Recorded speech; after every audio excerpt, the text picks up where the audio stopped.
Lu Sheng grabbed Tang Ji tightly by the head and began to gaze towards the ground in silence. The eyes of poor Tang Ji filled with fear. He started to sweat and couldn't help but panic, knowing that he was in danger. Tang Ji closed his eyes and prepared for the worst, just before Lu Sheng could attack. Tang Ji handed over the bag of energy crystals, and his eyes widened in confusion and surprise. He couldn't understand what was happening. The marshals also took out their bags full of energy crystals.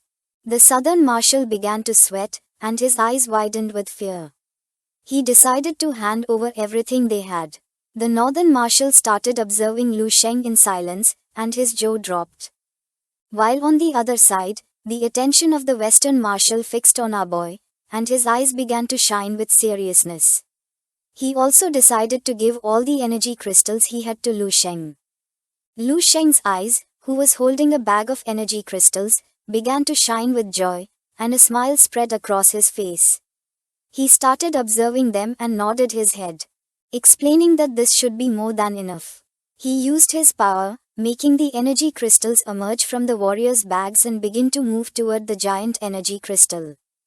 While the energy crystal was shining intensely, Lu Sheng's attention was fixed on it, and his eyes widened with excitement as a joyful smile appeared on his face.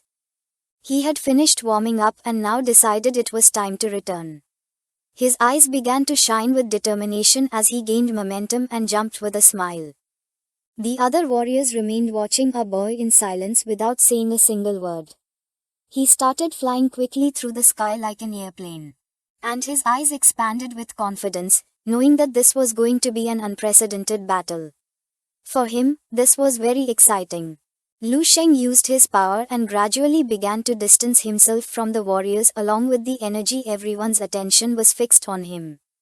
And instead of trying to stop him or confront him, no one moved a single finger, knowing they were no match for a monster like him. The warriors' eyes filled with fear and confusion. While some felt furious, others were in shock upon realizing that they were truly alive. They couldn't believe that all they had to do was hand over the energy crystals to survive. In an instant, Lu Sheng distanced himself from them. Dong Sheng's gaze fell on him, and his eyes filled with fear. For him, our boy was a monster. It was hard to imagine that someone at level 8 could be so powerful. Lu Sheng had not yet reached level 9 and was already capable of killing elite masters as if they were flies. He began to imagine Lu Sheng smiling, and with his eyes shining with malice. Dong Sheng could not help but swallow saliva and feel fear. His eyes widened in terror since for him this warrior could be compared to Lu Sheng. He closed his eyes and let out a sigh. After thinking about the matter many times, he finally understood how ridiculous his idea of challenging the world and proving his invincibility had been. Dong Sheng opened his eyes and with a sincere expression realized that in this world there were many people more talented than him. He began to imagine Lu Sheng. While our boy's eyes were shining, he gave Harold's nephew a strong kick in the chest, sending him flying. For Dong Sheng, it was a pity that Lu Sheng had not come since otherwise Harold's nephew would not have been so arrogant. Knowing that only a monster could defeat another, the jaw of the southern marshal dropped and his eyes widened in surprise. He could not help but feel somewhat confused upon seeing that Lu Sheng had left. The gaze of the northern marshal fixed on Lu Sheng. He was in shock upon seeing that our boy had left with all the energy crystals that the warriors had collected. His eyes filled with fear upon seeing that Harold had produced such a powerful monster. His eyes widened with rage, he clenched his teeth, and with a confident expression made it clear that if the future god of the army, Lu Sheng, were here, he could have faced this monster. The southern marshal turned to him, began to observe him in silence, and couldn't help but feel somewhat frustrated, knowing that he was right. With an angry expression, he clenched his teeth and made it clear that if the future god of the army were here, defeating Harold's nephew would be like hitting a dog for him. For him, no matter how strong Harold's nephew was, he could only boast in front of them and knew he wouldn't dare provoke a martial saint like Lu Sheng. The northern marshal approached him, placed his hand on his shoulder, began pointing at Lu Sheng with his thumb, and with a calm expression admitted that he was right. He revealed that before coming here he had already feared something would go wrong. Therefore, he had secretly hidden part of the energy crystals elsewhere, compared to those from whom Lu Sheng had stolen everything. They still had plenty. Upon hearing this, the southern marshal calmed down and began pondering in silence. The other warriors clenched their fists and began to walk around the area. The marshals had been lucky since almost all of them had taken a beating, but they had only suffered small scratches, which meant they were very lucky as they had managed to overcome the danger. They decided to go drink to celebrate. The sun was high in the sky, and somewhere on the island stood the Tower of Martial Saints. All the martial saints were in shock and surrounded Harold, asking if Lu Sheng was really his nephew and what was happening. Harold crossed his arms and did not respond. Cumberland's eyes widened with curiosity. He approached Harold, extended his hand, and with a suspicious expression asked what was wrong with his nephew. Upon hearing Cumberland's voice, Harold came out of his thoughts and with a serious expression began to turn around. The screen was showing the live images of our boy. With a smile he began to move towards the Martial Saints Tower. Everyone started watching attentively, and Cumberland made it clear that Lu Sheng had not reached level 9, but was more powerful than all the level 8 warriors. For him, this could no longer simply be described as talent. The attention of the martial saint wearing a hat fixed on Lu Sheng, with a sincere gaze, he explained that in the future, it was very likely that Lu Sheng could be on par with the martial saints. The attention of the martial saint with a beard was fixed on Harold. With a smile, he mocked Harold since it was difficult to imagine that a genius like Lu Sheng came from Harold's family. Harold did not fall into the trap and simply remained silent. Fiona's eyes widened with love. She approached her father, placed her hands on her chest, and with a joyful expression said that she wanted to marry this extraordinary genius. Cumberland's eyes filled with confusion. He began to observe his daughter in silence. Then he crossed his arms, closed his eyes, and explained that he still needed to evaluate Lu Sheng's character and personality, deciding to talk about it when he arrived. Fiona began to observe her father in silence with a surprised gaze. She joined her hands and closed her eyes, making a cheerful smile appear on her face. For her this was great. Lin Wanwan's attention was fixed on her mother. With a curious expression she told her mother that Tang Ji had not been able to resist even an attack from Harold's nephew. She could not believe that he had let everyone go alive. Zhang Yu crossed her arms and her attention was fixed on the screen. With a sincere gaze she revealed that if she had not seen it with her own eyes, she would not have believed that a genius of that caliber existed in the world. For her, he could be compared to that person. Her eyes began to shine with fear and surprise. She put her hands on her waist and sighed upon realizing that times had changed. More and more monsters were breaking the rules and surpassing their understanding, realizing that she was getting old. Lin Wanwan began to gaze at her mother and asked if she was talking about Lu Sheng. She had heard that in the past he had caught the attention of even the martial saint of Minjiu and had almost been accepted as his final disciple, asking if this was true. With a curious expression, Zhang Yu turned to her daughter and began to observe her in silence. Then her eyes began to shine, and her gaze fixed on Tan Jiu who was standing behind her with his arms behind his back. She explained to her daughter that Tan Jiu was known as the martial saint Minjiu, who had discovered many hidden talents in his life, but had ended up letting the brightest jewel of all slip away. Lu Sheng. With a smile, our boy began to move toward them, Tan Jiu's attention fixed on him. Zhang Yu knew very well that he must still be regretting it to his bones.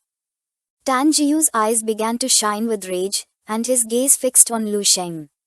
The tournament was about to end, and after looting everyone, Lu Sheng stopped going after the energy crystals. In this way, the others resumed collecting energy crystals during the remaining time, but most of them had already been taken by Lu Sheng. After searching the bottom of the sea for several hours, the warriors only managed to collect a total of 132 kilograms, approximately 1/5 of what had been collected in previous tournaments. The martial saints gathered and began to chat among themselves, staring intently at the sea. Everyone started watching the screen in silence with a serious expression, knowing well that the real loot was in Lu Sheng's hands. But no matter how long they waited, he did not appear. Harold crossed his arms and began to think silently.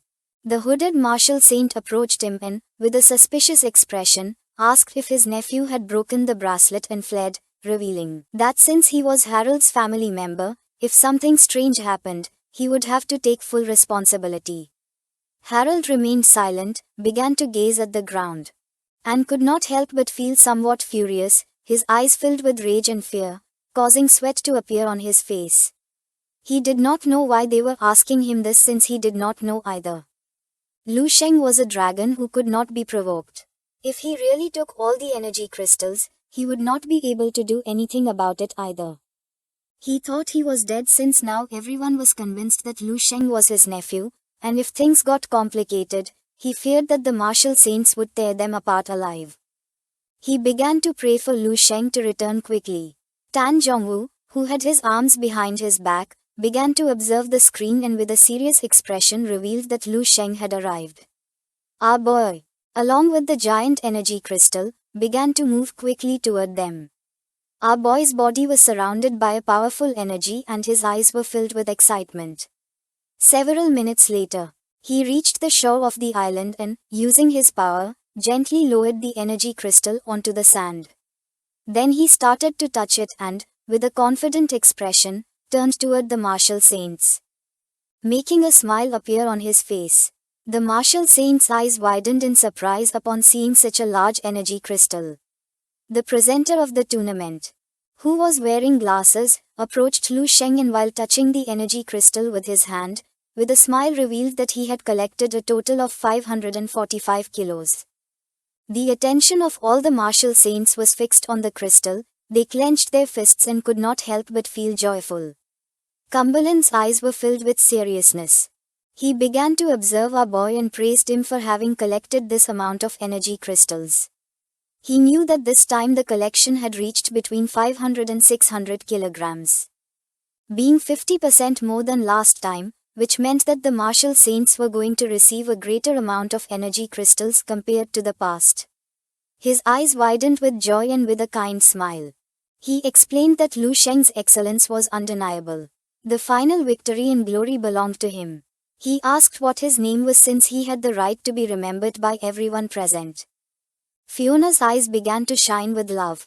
She placed her hand over her chest and, with a joyful expression, she made it clear that Lu Sheng was the man she wanted to marry. Cumberland's attention focused on his daughter. He began observing her in silence, not knowing what to say. He revealed that only our boy had the right to take the brightest jewel of his family. Lu Sheng began to gaze at the ground in silence. The muscular martial saint crossed his arms and his eyes filled with rage, with his body trembling from hatred. He realized that in the future, he would advance without obstacles. The martial saint who wore a hat and a white mask clenched his fist and felt frustrated since when he reached the rank of Grandmaster, he had not been treated like that. With a smile, Lu Sheng addressed Cumberland with respect and explained that before revealing his name, he had a small doubt he would like to clarify. Our boy's eyes began to shine with confidence, and with an arrogant smile, he said that he wondered if the distinguished martial saints could answer it. Cumberland's eyes widened in confusion and curiosity. With a serious gaze, he began to stare at Lu Sheng and said that if he had a question, he could say it bluntly. Lu Sheng put his hand on his chest, lowered his head before him, and thanked him. It was beginning to get late, and after thinking for a bit, Lu Sheng decided to reveal his small doubt. Coldly, he asked how it was that the martial saints were so useless. Upon hearing this, Harold and Fiona's eyes filled with fear, while on the other side, Cumberland, Tang Zhongwu, and Zheng Yu's jaws dropped in surprise and confusion. With an arrogant gaze, Lu Sheng asked how they dared to occupy such high towers and call themselves martial saints. The video. If you guys want to see the next part, then please subscribe our channel, share and like the video.